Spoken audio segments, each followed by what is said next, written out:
Kisah Hikmah. Kisah ini saya berikan nama dengan kisah sebuah terong.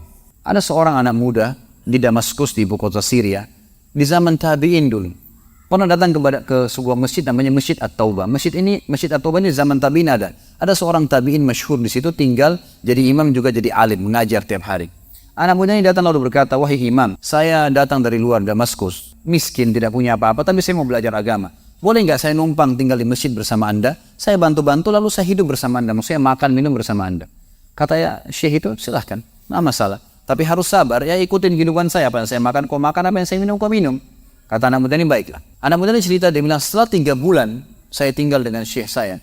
Ternyata syekh saya ini orangnya sangat zuhud, luar biasa. Ada makanan makan, tidak ada makanan puasa. Dan hari ini sudah 3 hari kami puasa.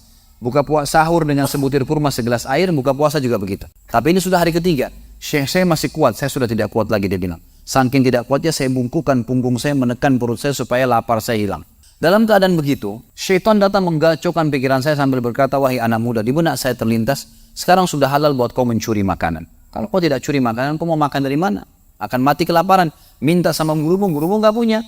Minta-minta sama orang, gurumu larang, minta-minta sama orang. Sekarang kau curi makanan sepotong roti, yang penting tidak mati kelaparan." Dia bilang, dalam kondisi saya berkecamuk pikiran syaitan begitu, saya berpikir mencuri makanan di rumah di sebelah masjid. Dan rumah orang sama masjid berdempetan dindingnya. Dia naiklah, dinding masjid dari belakang masjid, dia naik mau mencuri makanan. Di rumah yang pertama dia mau masuk mencuri di sebelah masjid, itu dia lihat ada 3 perempuan yang tidak tutup auratnya. Lagi nunun kulit domba. Dia alihkan pandangannya karena dia tahu yang bukan mahramnya haram untuk melihatnya. Dan itu bukan tujuannya, dia ingin cari makanan. Dia pindah ke rumah kedua. Waktu dia pindah ke rumah kedua, dia lihat dari atas rumah, karena pakai pelapa-pelapa kurma, jadi kelihatan nggak ada orang, tapi ada bau masakan. Kena laparnya dia turun ke dalam, dia masuk ke dapur, ditemukan ada panci yang lagi dipakai masak dengan kayu bakar. Di dalamnya ada, waktu dia buka, air yang sedang direbus 2 buah terong yang sudah matang. Karena lapar sekali, diambil sama dia terong 1 lalu digigit. Sementara dia kunyah, teman-teman sekalian, dia bilang, dia ceritakan intinya, waktu saya sementara kunyah dan sangat lapar, saya sudah buru-buru ingin menelannya, tapi tiba-tiba muncul ketakwaan saya pada Allah. Muncul ketakutan saya pada Allah, kepatuhan saya sama Allah. Lalu saya berkata dengan diri saya, subhanallah, syaitan berhasil membuat saya melakukan 3 dosa sekaligus. Yang pertama, masuk rumah orang tanpa izin. Yang kedua, mencuri, mengambil terong itu. Dan yang ketiga, saya sedang memakan makanan yang haram. 3 dosa sekaligus. Maka dia bilang, tidak mungkin Allah membuat saya mati kelaparan karena meninggalkan yang haram. Karena Nabi Muhammad SAW sudah bersabda, "Man taraka syai'an la abdalahu khairan min." Siapa yang meninggalkan sesuatu karena Allah, Allah akan gantikan yang lebih baik darinya. Lalu saya lempar gumpalan makanan terong itu ke lantai dapur tersebut, lalu saya kembali ke masjid. Dan masih ada pengajian, saya tidak bisa tangkap apa yang sedang dibahas karena laparnya. Waktu bubar pengajian, dia bilang, guru saya duduk di kursinya, saya pun duduk di tiang salat yang masjid, ada 1 orang tua di belakang masjid. Lalu masuklah seorang wanita dari pintu masjid bercadar, berbicara dengan guru saya sambil guru saya menundukkan pandangannya. Setelah itu guru saya mengangkat kepalanya lalu melihat ke arah saya dan memanggil, "Kesinilah muridku." Datanglah saya, kata anak muda ini. Lalu ditanya oleh guru saya, "Apa kau sudah menikah?" Dijawab oleh muridnya, "Belum." Lalu ditanya 2 kali, "Apa kau ingin menikah?" Dia tidak jawab. "Apa kau ingin menikah?" Tidak jawab. Sampai 3 kali, "Apa kau ingin menikah?" Dia tidak jawab. Lalu kata anak muda ini, "Wahai imam, wahai syekh, ya guru saya setelah Allah subhanahu wa ta'ala, hidup saya bergantung pada anda. Apa yang anda makan, saya makan. Apa yang anda minum, saya minum. Sekarang sudah 3 hari kita punya makanan dan minuman, puasa. Dan saya sangat lapar. Kalau saya nikah, saya mau beri makan dari mana istri saya?" Lalu kata syekhnya, "Ini perempuan di sebelah saya yang bercadar baru selesai masa indah meninggal suaminya, 4 bulan 10 hari. Dan dia ditinggalkan harta yang cukup, dia masih muda, dia takut fitnah. Dia ingin saya carikan jodoh, saya anggap kamu cocok. Kamu mau?" Dia bilang iya. Tanya perempuan, "Kamu mau?" Dia bilang iya. Syekhnya keluarin kendi dari kamar, dikasihkan jadi mahar, panggil walinya perempuan, panggil 2 saksi, kalimat akad, selesai. Hitungan menit nih. Lalu kata syekhnya, "Pulanglah ke rumah istrimu.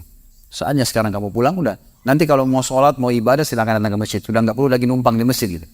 Pulanglah dia sama istrinya. Dia ceritain, "Di mana saya jalan sama istri, saya masih malu-malu, baru nikah.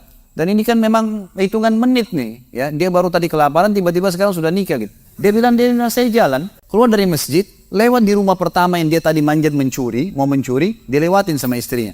Begitu masuk, tiba di depan pintu rumah kedua yang dia manjat, gitu kan, istrinya berhenti. Buka pintu rumah lalu berkata, "Masuklah suamiku, ini rumah kita. Rumah yang tadi dia mencuri nih." Maka dia pun bilang, "Saya masuk ke ruang tamu, saya melihat di atas, ini benar rumah tadi yang saya masuk mencuri." Istrinya bilang, "Wahai suamiku, tadi saya dengar anda sudah 3 hari nggak makan. Mau makan?" Dia bilang iya. Istrinya masuk ke dapur, ditemukan apa? Panci terbuka, terong yang sudah digigit. Tiba-tiba perempuan ini bilang, siapa yang makan terong saya? Spontan, teriak gitu kan. Pada saat dia teriak, maka laki-laki ini mengucapkan kalimat begini. Ini dari saksi bahasan kita. Dia mengatakan, kesinilah istriku. Demi Allah begini ceritanya. Kronologisnya saya manjat, saya turun, saya lapar, saya makan. Dan demi Allah sebelum saya telan, karena saya takut sama Allah, saya lempar ke lantai dapurmu dan belum kering tuh. Maka perempuan ini mengucapkan kalimat, saya berharap semua muslimah di belakang sana juga punya iman seperti ini. Kata para ulama, ucapan wanita ini perlu diukir dengan ukiran emas, karena menandakan iman yang luar biasa. Kata dia, wahai suamiku, engkau meninggalkan segumpal makanan haram. Allah jadikan makanan itu, pancinya, rumahnya, pemilik rumahnya jadi milikmu sekarang. Allah bukan hanya hilangkan laparnya, makanannya dikasih, pancinya, rumahnya, pemilik rumahnya sekarang jadi milik dia. Orang yang bertakwa kepada Allah diberikan jalan keluar, teman-teman sekalian. Jadi bertakwalah sama Allah, hanya patuh dan tunduk kepadanya. Semua yang baik di mata Allah, semua yang buruk juga di mata Allah SWT. Dan jangan pedulikan urusan dunia ini, jalankan sesuai dengan apa yang Allah SWT inginkan. Allahu a'lam.